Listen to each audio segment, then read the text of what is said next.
Peggy 18.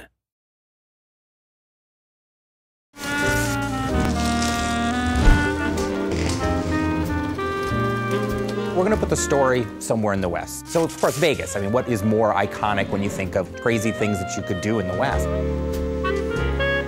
I think that was really the inspiration for the story, in a lot of ways, was looking back at the history of Vegas. We really think of it as a side story. In a lot of ways, we're revisiting stuff from the original 2 games, but it stands on its own.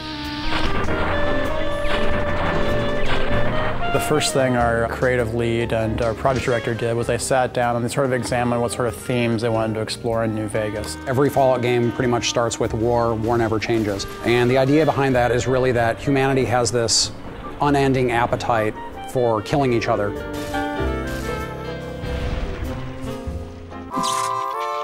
Fallout New Vegas is a post-apocalyptic role-playing game. It's set a couple of hundred years after a cataclysmic nuclear war between the US and China, and it takes place at a time when the city of New Vegas is actually being rebuilt. Fallout 3 starts with you being born, and you're a baby, and you go through your young adulthood until you leave the vault. In New Vegas, we wanted to say you start the game in a very Vegas sort of cliche style almost.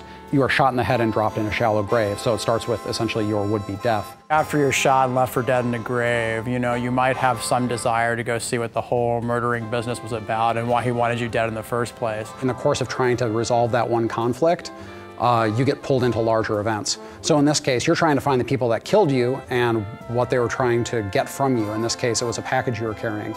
So, of course, as you go around, you find out that what you were carrying is centrally tied into this major conflict in the area between New California Republic and Caesar's Legion and Mr. House, who's the guy that sort of runs the strip in New Vegas.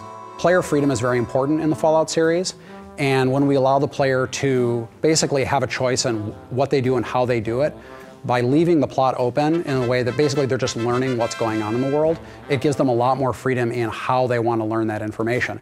The environment is genuinely reacting to what you do as the player. You have a pretty extraordinary amount of control over the outcome of the game.